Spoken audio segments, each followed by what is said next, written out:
All right, let's get this show started. In today's news, Tony Ferguson reveals he's sparring again. Ferguson will be walking into his next bout with a 7-fight losing streak and will be facing Michael Chiesa back up in the welterweight division. Speaking to media on Wednesday, Tony revealed that he started to spar again after a 7-year break and feels like he's in a good spot in his career. Tony also revealed that he did 120 rounds of sparring in preparation for this fight. And sparring's been awesome. I mean, it's always been hit and miss when it comes to certain people and certain things. Some people just want to go in there, take your fucking head off, and then you have to go and break their arms with kicks. Then it kind of discredits the way you want to go in and, like, you know, approach the game again. I mean, I'm me, I guess, and so everybody always wants to try to get the best of me, but that shit doesn't happen. So I really haven't presented myself out there, and this time I asked a buddy, Cisco Rivera, earlier in the year, and I said, yo, dude, you have anywhere that you can go spar? He said, yeah. He invited me in, and I just peeled the Band-Aid off and I showed up, and that day we did, like, I think it was 24 round Thursday. So I did like maybe half of them, I did like 12. So every Thursday and every Saturday I would round up at least 12 rounds of good sparring in. So Kiss can kiss my ass. I got the numbers to prove it. Kim. Tony also responded to Dana White, wanting him to retire. Dana White said that he wants this to be a last one. After the last one, he said he wanted that to be a last one. Well, we want Dana to do a lot of shit last for him too, so I mean, we can't discredit that one either. So I mean, I'm being real with it. 170 pounds, I feel comfortable. I don't feel like this is gonna be my last fight. I have to do some extraordinary shit, is what I'm planning to do.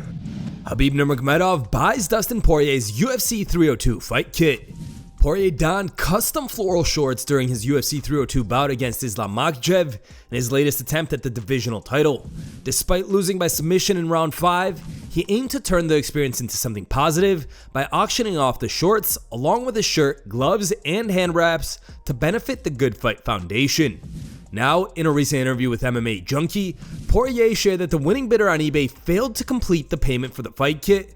That's when Khabib Nurmagomedov stepped in and purchased it for $30K.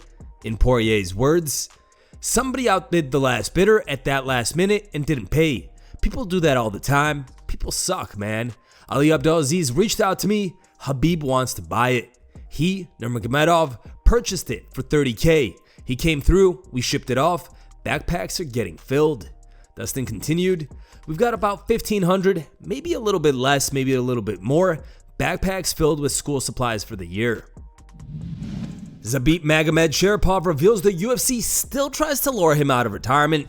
Magomedsharipov was considered an inevitable UFC title challenger after a win over Calvin Kattar in November 2019, but he opted to retire after a series of medical issues, including a career-threatening surgery on his immune system. Zabit still trains and coaches his teammates, while he remains insistent on his retirement. That hasn't stopped the UFC from attempting to change his mind. In a recent interview with Russian outlet Sport24, Zabit detailed the UFC's recent persistence in luring him out of retirement. Here's the clip. А спустя это время были ли еще от них какие-то попытки? Ну, часто бывает. Уже, как я сказал, уже они раза 4-5 выходили, нас хотели встречу, приглашали в Америку. У меня не получилось поехать. Просто я знаю, что я ничего им обещать не смогу, из-за этого не видел смысла к ним ехать, встречаться просто. Zabit also revealed that the UFC made a very good offer, but he doesn't think he'll ever come back to fighting. Они обещали много чего и хотели, но я думаю, не в этом дело. Просто я решил просто для себя, кому что-то доказывать не хочу, из-за этого что возвращаться, готовиться обратно к этому, возвращаться, мое желание не в деньгах дело. Хоть сколько бы они ни предложили, я думаю, я не вернусь уже. Farid Basharat comments on altercation with Michael Venom Page. MVP and Farid Basharat were caught on film brawling after UFC 304 this past Saturday. The footage, uploaded by Casual's Corner, shows the two fighters trying to get at one another with security desperately struggling to hold the fighters back. Now, Basharat commented on the situation, tweeting, I've never been one to look for a fight, but if somebody starts it, I will never shy away. He swung first and then backed away. Coward and a fake nice guy. But it's cool. I know how to deal with bullies. See you around. The UFC releases a statement after judge denies antitrust lawsuit settlement. In March, both the plaintiffs and defendants announced that a settlement agreement had been reached. Initially, the lawsuit sought damages ranging from $194 million to $1.6 billion. but the proposed settlement was set at $335 million. However, on Tuesday, Judge Richard Boulware of the U.S. District Court of Nevada rejected the $335 million settlement proposal for the Johnson vs. Zuffa and Lay vs. Zuffa cases, scheduling a tentative trial date of October 28th for the latter, according to online documents.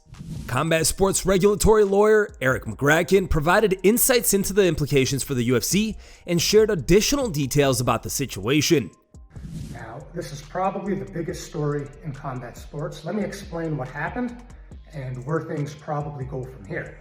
So real quick background, a handful of fighters sued the UFC, arguing essentially that they're an illegal monopoly, that they maintain their position of power through a series of unlawful practices, most notably dirty contract practices. That lawsuit covered fighters from 2010 to 2017 and was looking at over $1 billion of damages at trial.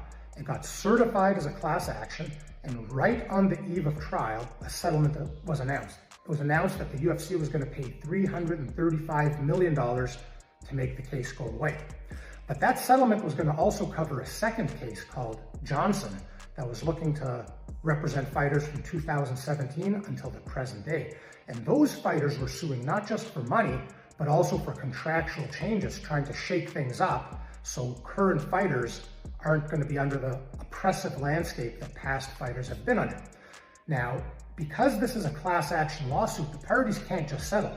A court has oversight over the settlement process and has to make sure it's going to be fair to the thousands of fighters who are going to be impacted by it.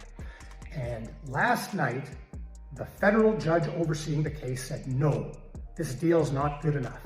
And the court's going to give reasons in detail about why it's not good enough, but essentially, the court thinks the fighters deserve more money, and the court thinks the fighters deserve far more significant contract changes than what was offered in this deal. So things are rejected now. So here's what it means. There's basically three options. Number one, the parties might appeal. They might say, hey, we had a deal in place. The judge was wrong in not approving it because it's a fair deal. But barring that, there's really only two things that can happen. The parties go back to the negotiating table, and the UFC is going to have to cough up a lot more money and make a lot more contractual concessions. Following news that Boulware denied the settlement agreement, the UFC issued a statement addressing the decision after originally agreeing to pay $335 million to settle both lawsuits. The statement reads, "We obviously disagree with this ruling and believe it disregards the expertise of counsel from both sides, as well as that of an accomplished and expert mediator, all of whom have decades of experience in antitrust case law. It prevents the athletes from receiving what they have argued is in their best interest and unwinds an extensively negotiated settlement that, in the plaintiff's counsel's own words, would far surpass the typical antitrust class action settlement and is an excellent result for the settlement classes by all traditional measures. Additionally, by taking the unusual step of denying the settlement at this preliminary approval stage, the judge is also denying the athletes their right to be heard during this pivotal moment in the case. As we have said throughout this process, we believe strongly in the merits of our cases and are evaluating all our options, including, without limitation, an appeal, and have initiated discussions with plaintiffs' counsel who have expressed a willingness to engage in separate settlement discussions for the Lay and Johnson cases." It's time for today's top memes. Third place was found over on Reddit and was posted by Coaz12. Second place meme was found over on Reddit and was posted by Drummer Fantasy. And the top pick was found over on Instagram and was posted by Daily Dose MMA.